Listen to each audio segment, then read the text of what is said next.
Buenas tardes, doctor. Buenas tardes, compañeros. El día de hoy voy a realizar una exposición acerca del asma y posteriormente realizaré una exploración física a un paciente con asma, ¿no? El asma viene a ser una enfermedad obstructiva crónica de las vías aéreas con una base genética caracterizada por el infiltrado de los bronquios. En este caso, este infiltrado normalmente va a ser por células como los eosinófilos, linfocitos T y mastocitos. Además, también va a estar caracterizado por una falla funcional conocida o denominada hiperreactividad bronquial.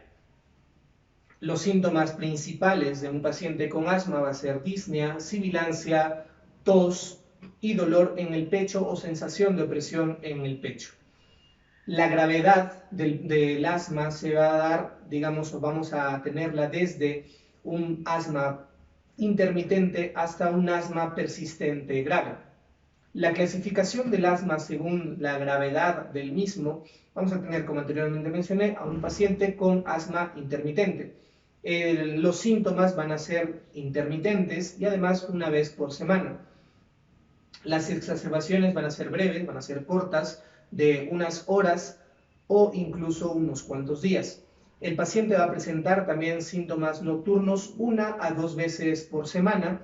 Además, el paciente se va a encontrar normalmente asintomático y con una función pulmonar normal entre las exacerbaciones.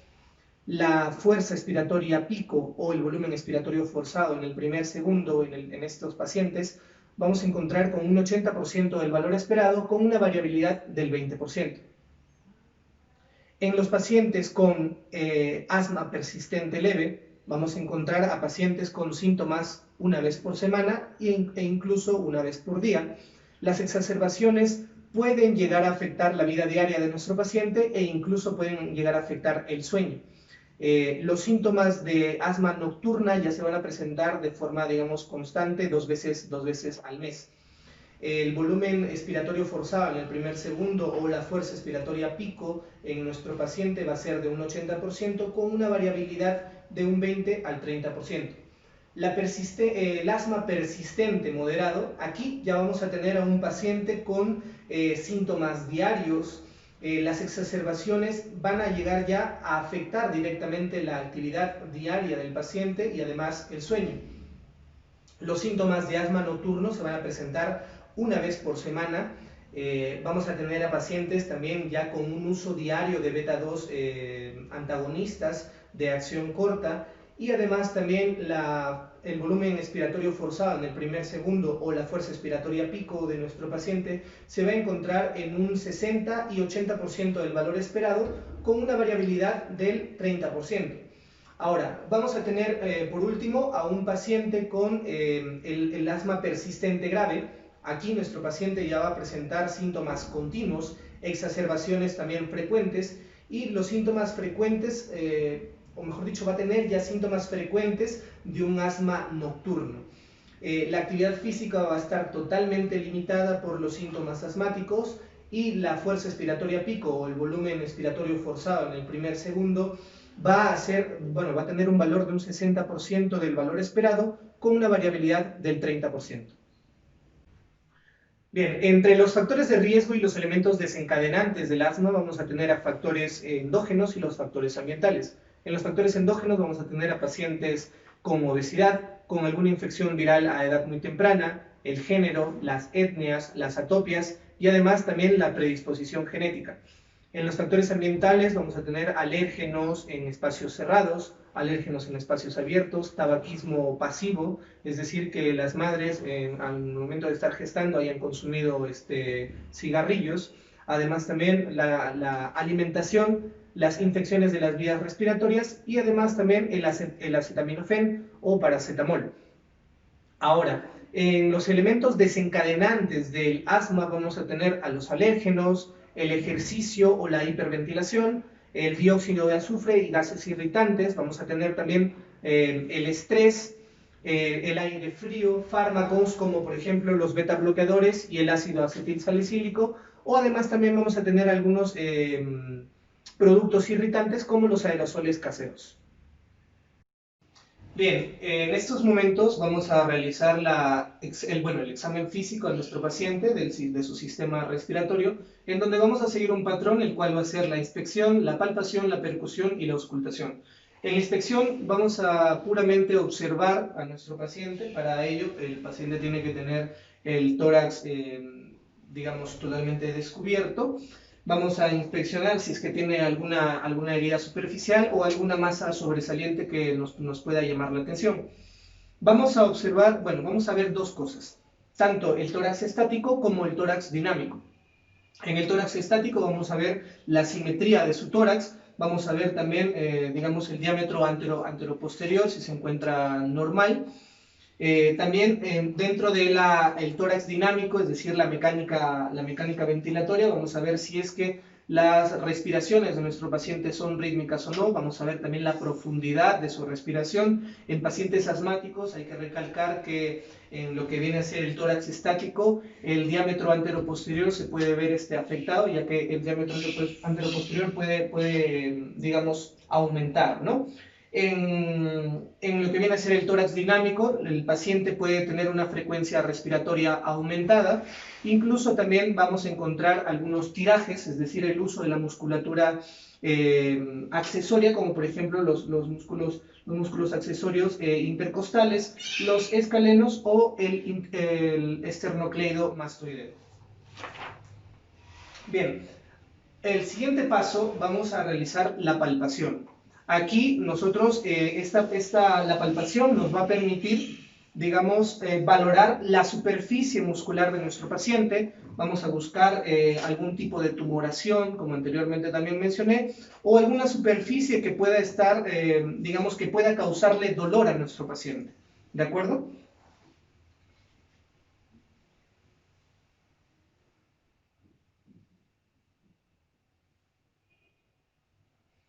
Bien.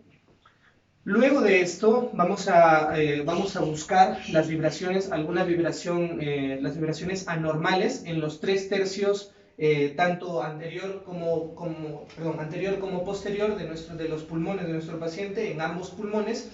Aquí normalmente vamos a pedirle a nuestro paciente que inspire profundamente. Inspire, por favor. Inspire, por favor.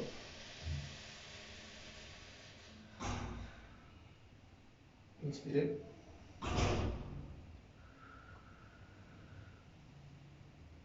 Inspire. Inspire, por favor. Una vez más. Bien, en un paciente asmático normalmente vamos a encontrar algún tipo de vibración, y esto nos puede dar referencia a que el paciente normalmente puede tener presencia de secreciones en las vías aéreas, que es lo normal, digamos, encontrar en un paciente con EPOC, con asma o con neumonía. Bien, por último vamos a realizar la búsqueda del frémito vocal o de las vibraciones vocales. Para ello vamos a pedir a nuestro paciente que repita la palabra 33 mientras realizamos el proceso de la palpación. Cabe recalcar que este proceso se tiene que realizar con la palma de la mano o con el borde cubital de la misma. Repita la palabra 33, por favor. 33, 33, 33, 33, 33, 33. De nuevo. 33, 33, 33, 33, 33, 33. Muy bien. Lo normal es que estas vibraciones sí se puedan sentir. En algunos pacientes asmáticos probablemente vamos a encontrar una pequeña disminución de las vibraciones vocales. Bien, en estos momentos vamos a realizar ya el proceso de percusión. Para la percusión vamos a usar el dedo medio de nuestra mano menos hábil como dedo flexímetro, y el dedo medio de nuestra mano hábil como el dedo percutor. ¿De acuerdo? Esta maniobra nos va a permitir encontrar un ruido normal, el cual es conocido como un ruido resonante, el cual va a estar asociado a la presencia de aire dentro del pulmón del paciente. ¿De acuerdo? En algunos pacientes vamos a encontrar un ruido mate, lo cual va va a indicar la presencia de secreciones o de alguna ocupación alveolar.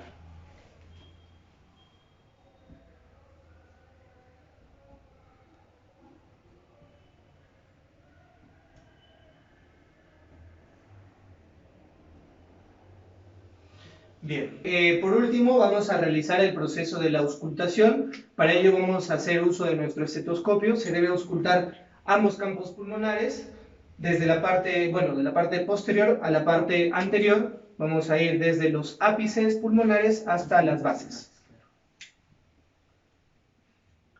Para ello vamos a pedir también a nuestro paciente que respire profundamente con la boca abierta.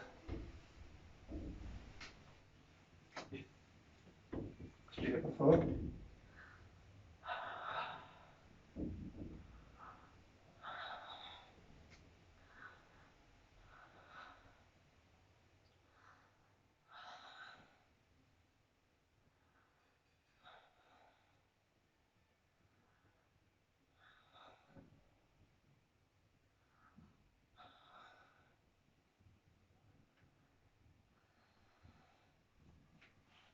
Nuevamente.